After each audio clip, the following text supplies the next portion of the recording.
워싱턴 토크. 미북 정상회담 비공개 속에 추진된다. 미북 정상회담이 5월에 열릴지 확실치 않다. 북한은 미북 정상회담에 대해 입장을 밝히지 않고 있다.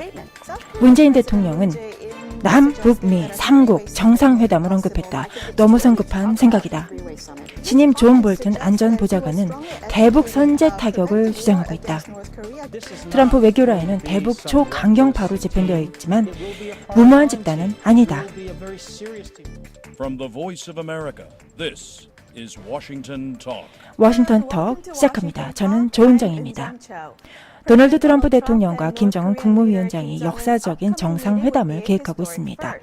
트럼프 대통령은 수십 년간 계속된 북핵 문제를 해결하고 항구적인 평화를 구축할 수 있을까요? 미북 정상회담. 준비 작업 착수한 트럼프 행정부, 백악관, 국무부, 국방부는 추진 상황 공개 없이 신중하게 행동하고 있다. 워싱턴 정가에서는 이번 기회에 북핵 문제를 반드시 해결해야 한다며 강력한 해결책 요구가 잇따르고 있다. 문재인 한국 대통령, 남북 미북 정상회담에 이어 남북미 3국 정상회담까지 추진을 시사하고 있다. 트럼프 대통령은 폼페오 국무장관 내정에 이어 초강경 대북 입장을 밝혀온 볼튼을 국가안보보좌관에 임명했다. 트럼프 행정부 북핵 문제에 어떻게 접근하고 있나? 패트릭 크로닌 신안보센터 CNAS 아시아태평양 안보소장 나오셨습니다. 크로닌 소장은 30년 이상 미국 정부와 연구소에서 아시아 안보와 외교를 다뤘습니다. 발비나 황 조지타운 대학 교수 나오셨습니다. 황 교수는 국무부 동아태국 선임 특별 고문을 지냈습니다. 반갑습니다. 황 교수님, 미국과 북한의 정상회담이 2달 정도 남았는데요. 트럼프 행정부의 준비 작업은 공개되지 않고 있습니다. 현재 어떤 작업을 하고 있을까요? 이런 협상들은 일반에 공개되면 안 됩니다. 여러 세부 사항이 결정돼야 합니다. 보안, 의전, 그리고 무엇보다 중요한 의제가 정해져야 합니다. 현재 구체적으로 어떤 작업이 진행되는지는 알 수는 없습니다. 북한은 아직 이번 정상회담에 관련해 어떠한 공식 성명도 내지 않아서 의문입니다. 정부가 무엇을 준비하고 있는지 공개하지 않는 것은 일반적인가요? 일반적으로 정부는 그런 정보를 공개하지 않습니다. 동맹 간 회담이 열릴 때도 보안 문제를 중요시하죠. 더군다나 지난 60년간 이런 고위급 회담을 한 번도 하지 않은 두 나라 사이에 보안 문제는 얼마나 더 중요하겠습니까? 그러니 소장님, 트럼프 정부는 북한과의 회담을 조심스럽게 낙관하고 있습니다. 관련 발언도 많지는 않습니다. 왜 이렇게 신중한 것인가요? 정상회담을 열기 전에는 수많은 절차를 밟아야 합니다. 정상회담이 조만간 열릴 것인지에도 사실 확실치가 않은데요. 트럼프 행정부는 우선 한국 정부가 설명한 북한의 의도에 대해 확인하고 검증하는 절차를 먼저 거쳐야 합니다. 분명히 미국 측 협상가들은 이 사실을 직접 확인하고 싶어 할 겁니다. 의제가 정확히 어떤 것인지 그리고 회담 날짜와 장소가 어디가 될지 결정해야 합니다. 이 모든 문제는 비공개리에 결정돼야 하고 회담 날짜가 가까워지면 그 내용이 일반에 공개될 것입니다. 현 시점에서 미국과 북한 간의 직접 채널은 없는 것 같은데요. 글쎄요, 북한과는 항상 비공식 채널이 있다고 봅니다. 미국 간의 정확한 대화 상대와 직접 마주 앉는 대화 통로를 구축하는 것 자체가 어려운 일입니다. 하지만 미국의 많은 정부 당국자들이 이를 위해 노력하고 있습니다. 문 대통령과의 정상회담, 이어 트럼프 대통령과의 회담을 준비하는 북한 입장에서도 이 회담들을 어떻게 단계별로 끌고 갈지 신중하게 고민하고 있을 것입니다. 황 교수님, 이번 주 큰 뉴스는 존 볼튼 전 UN 주재 미국 대사가 국가안보보좌관으로 지명된 소식입니다. 이번 지명이 향후 미북 정상회담에 어떠한 영향을 줄까요? 그러니 소장이 말했듯이 우리는 매우 조심해야 합니다. 아직 미북 정상회담이 열릴지도 알 수 없습니다.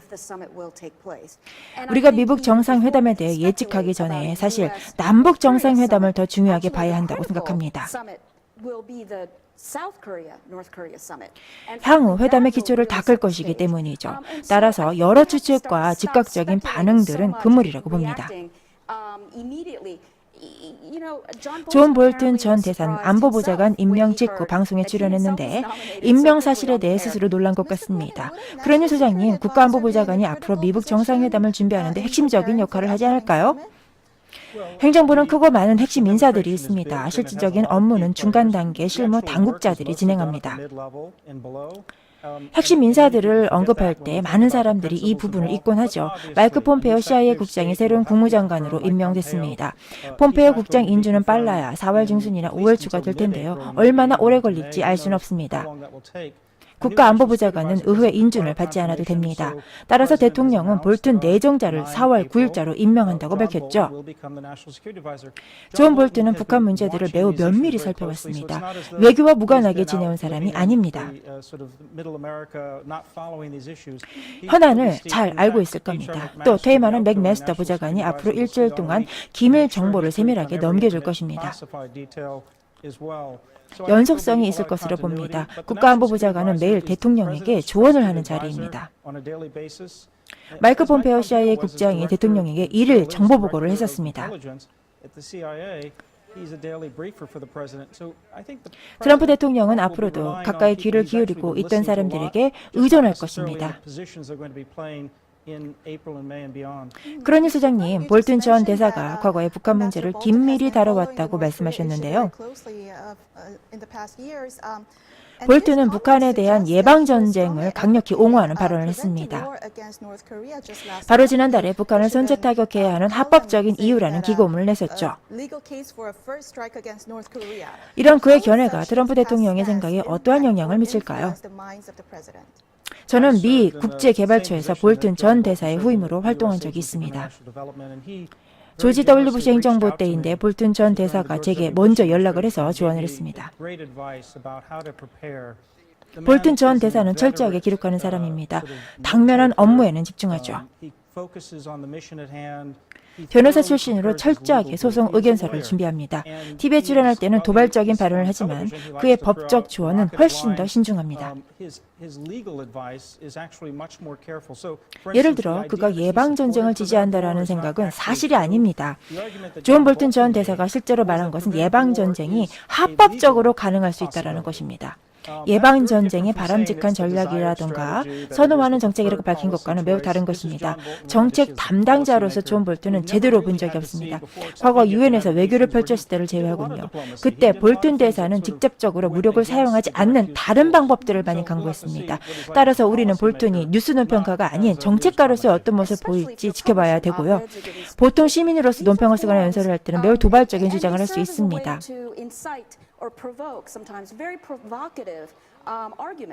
정책을 움직이거나 공론화를 하기 위해서입니다. 하지만 특정 직책을 맡게 될 경우 이런 도발적인 정책을 추진하겠다는 의미가 아닙니다.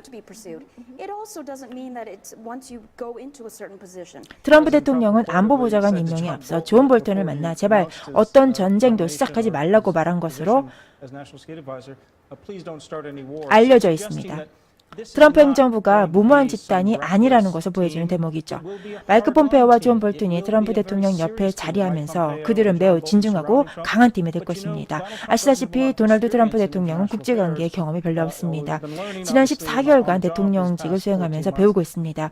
트럼프 대통령 스스로 국익에 어긋나는 일을 하지 않기 위해 자기 주변에 강한 팀을 두는 것입니다. 트럼프 대통령은 국익을 추구하고 있습니다. 존 볼튼과 마이크 폼페오와 같은 사람들은 대통령에게 직접 조언할 수 있다는 점에서 이들의 임명은 좋다고 생각합니다. 하지만 특정 직책을 맡게 될 경우 이런 도발적인 정책을 추진하겠다는 뜻은 아닙니다.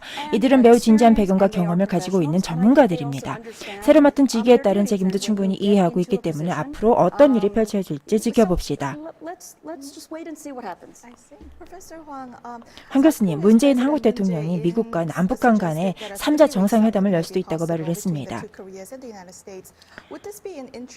미국 입장에서 타당한 것일까요? 타당하지 않을 이유는 없지만 성급하다는 생각이 듭니다.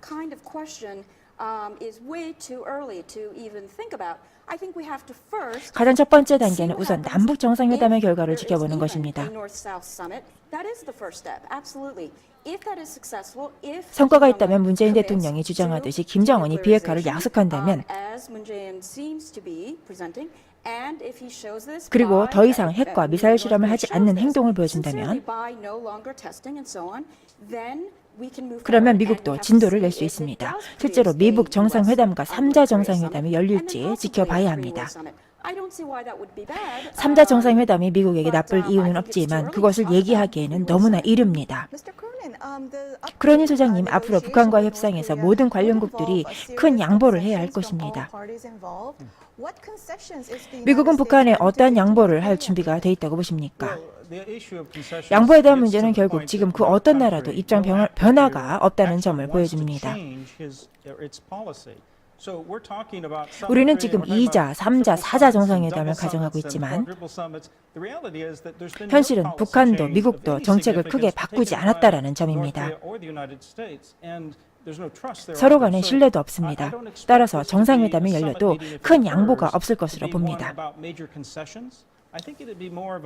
온도 차이를 파악하는 만남 정도가 될 것입니다. 지도자의 정치적 의지를 시험하는 자리가 될 것입니다. 김정은이 비핵화의 길을 택하는 것으로 트럼프 대통령이 받아들일 것인지가 관건입니다. 그렇다면 트럼프 대통령은 단계별 조치를 취하고 북한에 대한 압박을 중단하는 법을 개선하고 생각할 것입니다.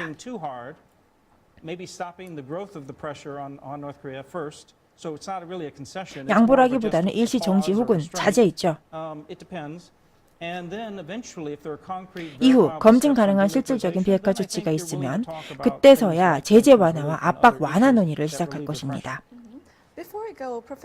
황 교수님, 북한이 실제로 핵무기를 포기할 것으로 보십니까?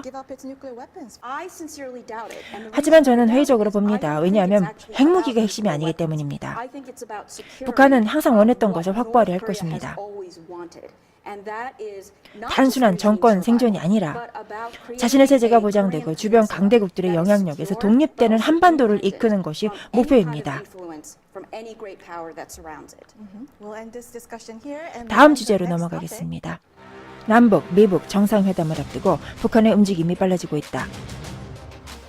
북한 외무상 스웨덴 방문을 하다 스웨덴 외교장관은 한반도 문제를 논의했다면서도 회담 결과의 언급을 피했다. 북한 외무성 부국장은 핀란드로 향했고 미국, 한국 민간 전문가들과 비공식 대화를 했으며 핀란드 정부의 보호를 받으며 비핵화 정상회담을 논의한 것으로 알려졌다.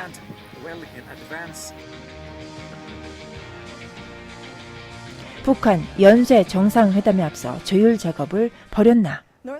북한 외교관들이 핀란드에서 전직 미국, 한국 당국자들과 만났습니다. 북한 리용호 외무상도 스웨덴으로 가서 스웨덴 당국자들과 만났습니다. 스웨덴은 북한에 미국의 이익 대표 권한을 가지고 있는데요. 하지만 미국 당국자들은 이번 회담들이 미북 정상회담의 사전 작업이 아니라고 선을 그었습니다. 크로니 소장님, 북한 외교관들이 왜 유럽으로 가서 이런 회의에 참석하는 걸까요? 북한 외교관들이 실제로 자유로운 토론에 참여할 수 있는 재량이 조금 있다고 가정해 봅시다. 저는 그렇다고 보진 않지만 이들은 다른 나라들과 미국 사이에 의견 차이가 있는지 파악하고 싶을 수도 있습니다. 매우 중요한 정상회담에 앞서 외교적 지혜를 공고히 하고자 하는 것일 수도 있습니다. 남북 정상회담은 이제 세 번째로 열리는 것이고 미북 정상회담은 사상 처음이죠. 유럽은 중요합니다. 정전협정, 국제 경제, 또 북한에 대해 가지는 접근성 때문에 유럽은 중요합니다. 민간 대화가 아닌 당국제 회담도 유럽에서 열릴 수 있습니다. 하지만 그런 것이 실현이 되려면 시간이 필요합니다. 1911년 12월 김정일이 사망한 이래 김정은은 북한을 떠난 적이 없습니다. 따라서 유럽으로 가는 것은 김정은이 택해본 적이 없는 새로운 접근법이 될 것입니다. 김정은은 올해 들어 변화를 모색하고 주목받기 위해 노력하고 있습니다. 그것은 어려울 텐데요. 따라서 이번 유럽의 회담들은 누가 미국이나 북한을 지지하는지 북한은 어떻게 손실을 최소화하면서 최대 이익을 얻을 수 있는지 알아내려고 하는 준비라고 생각합니다. 황 교수님, 스웨덴 회담은 특히 북한 내 미국인 억류자 문제에 집중했는데요. 북한이 미국과의 회담에 진지하다는 것을 보여주는 신호로 봐도 될까요? 그 신호일 수 있습니다. 만일 미국인 억류자 문제에서 진전이 있으면 정상회담도 진척될 수 있다는 상당히 긍정적인 신호가 될 것입니다. 아주 흥미로운 점이 있는데요. 트럼프 대통령이 지난 1년 반 동안 외교에 있어 가장 한결같은 모습을 보인 부분은 놀랍게도 북한의 인권 문제를 강하게 지적한 것입니다. 트럼프 대통령이 다른 나라의 인권에 대해 충분히 말하지 않는다는 지적을 감안할 때 아주 놀라운 일이죠. 하지만 북한과 관련해서는 지속적으로 인권 문제를 지적했습니다. 북한과 다른 분야에서 진전을 내기 전에 인권 문제는 해결해야 하는 과제이기도 합니다.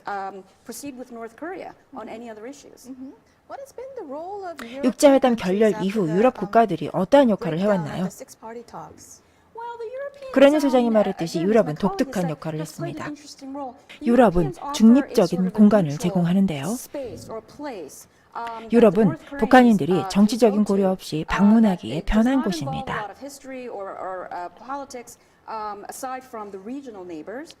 그래서 이런 반관, 반민 혹은 민간회의 의회가 유럽에서 계속 열려왔습니다. 새로울 것이 없습니다. 그러니 소장님, 현재 미국과 북한은 서로 직접 소통하려고 하고 있습니다. 이런 상황에서 유럽의 위치는 어떤 것입니까? 유럽의 많은 친구들은 트럼프 정부에게 북한과의 대화를 중지하겠다라는 제안을 거듭했습니다. 이런 제안들은 대부분 정중하게 거부됐습니다. 민간 대화를 비롯한 다른 소통은 존중됐습니다. 하지만 백악관은 북한으로부터 직접 듣고 싶어 합니다. 김정은이 무엇을 약속하는지 약속하지 않는지 정확히 알고자 합니다. 따라서 유럽이 할 수 있는 역할이 있고 미국은 그런 소통의 결과를 환영하며 주의 깊게 들을 것입니다. 하지만 동시에 유럽과 북한 간 소통이 미국과 북한 간의 직접 대화로 연결되지는 않을 것입니다.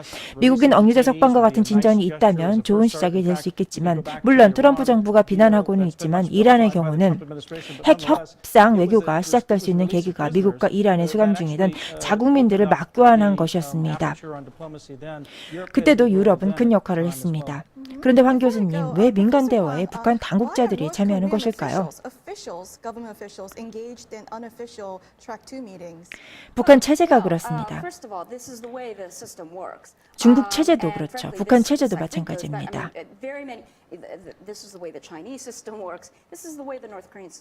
당국자들이 해외 방문에 나섭니다. 북한의 모든 연구원들, 학자들은 실질적으로 정부 당국자들입니다. 깊이 생각할 필요는 없습니다. 이번 주는 여기까지입니다. 황 교수님, 그러니 소장님, 감사합니다. 감사합니다. Thank you. And this was Washington Talk from the Voice of America, and I'm Eun Jang Cho. Thank you for watching.